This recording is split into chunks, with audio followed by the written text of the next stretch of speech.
fazia cursinho na época e eu estava fazendo vestibular para medicina, só que a minha paixão sempre era trabalhar com o rosto. Então eu queria ser cirurgião plástico, alguma coisa que mexesse com o rosto. E eu fiz uma amizade no cursinho de um ex-aluno de faculdade de odontologia.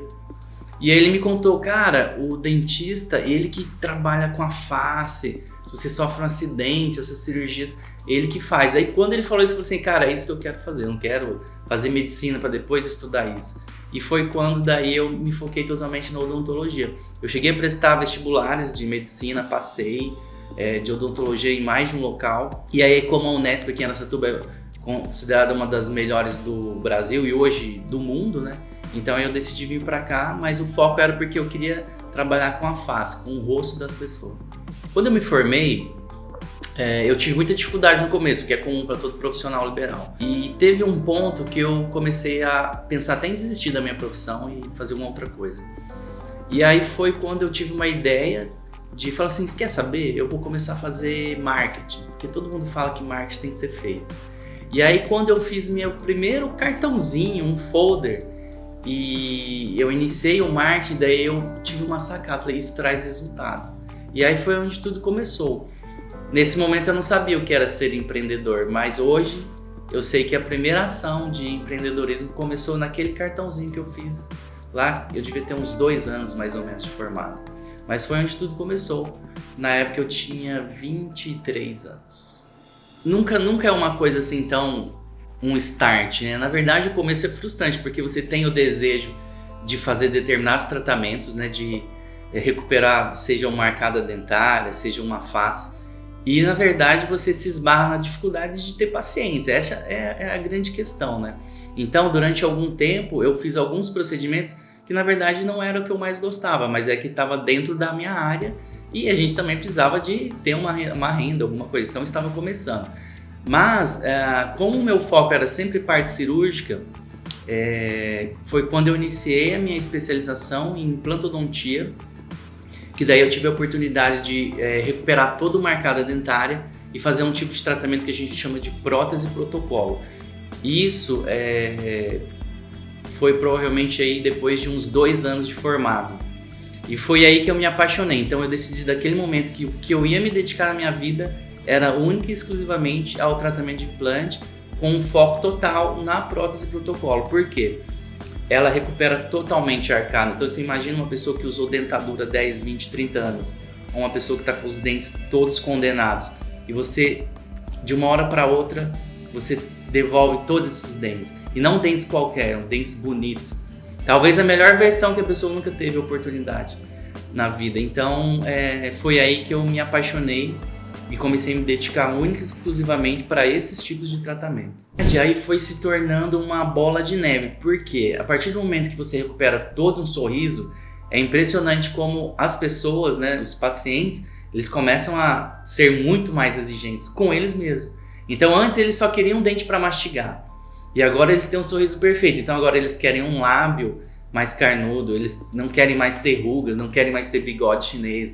Então isso foi aumentando cada vez mais, mas a odontologia ela era um pouco limitada antigamente, foi a partir de uns 10 anos para cá, e aí foi quando a gente também começou a se dedicar mais em áreas bem voltadas para a estética mesmo, né? Que é o que hoje o Instituto também aborda, que são os preenchedores, cirurgias para estética facial. Então posso dizer que hoje está tudo muito conectado, então uma coisa na verdade foi puxando a outra, mas até mais por pedido dos próprios pacientes, que eles falavam, agora eu quero mais, doutor, eu não quero parar só por aí.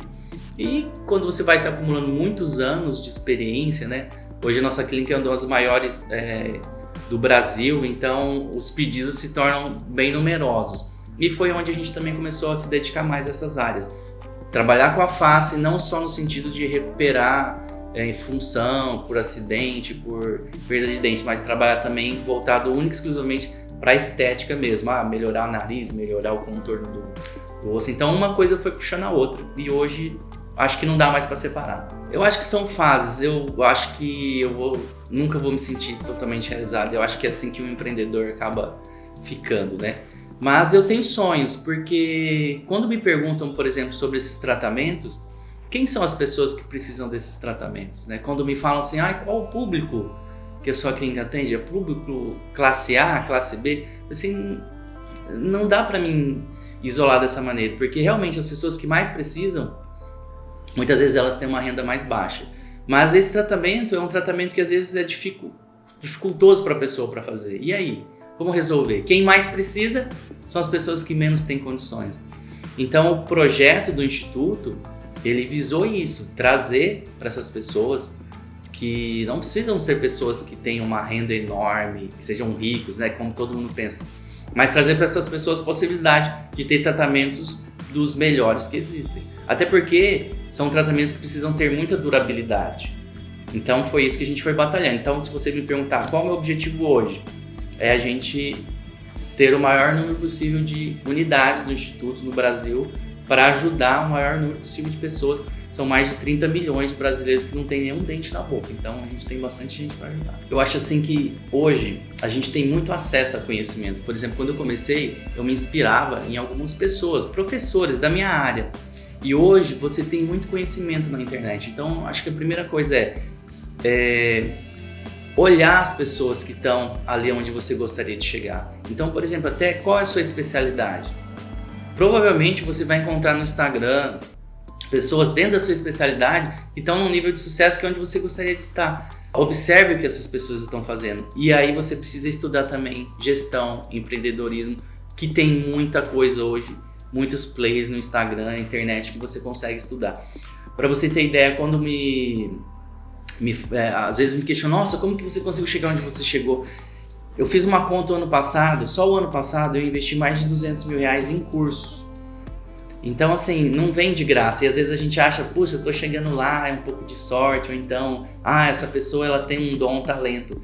Mas o que você investe em estudo, em cursos, vai fazer muita diferença. Mas você precisa, às vezes, de uma orientação no começo para decidir aonde investir. Então, siga alguém, tenha um mentor, tenha alguém que você se inspire, porque essa pessoa ela não vai te entregar nada na mão, mas de repente, pequenos caminhos que você pode trilhar, ela pode te ajudar. Nós temos um caminho, né, que eu relutei por anos para reproduzir isso, mas hoje nós temos um caminho que eu fui amadurecendo muito, para que quem deseja ter um instituto possa ter com o mesmo padrão de qualidade e fazendo odontologia de primeiro mundo, que é que todo dentista sonha em fazer, né? Todo dentista sonha em ter os pacientes que vão fazer os melhores tratamentos, para eles colocarem em prática. E a gente criou esse caminho ao longo de 19 anos, elaborando, já há muitos anos já com um projeto para fazer isso. E agora, finalmente, eu me sinto 100% preparado para falar, olha, segue essa trilha que vai dar certo, não tem como dar errado.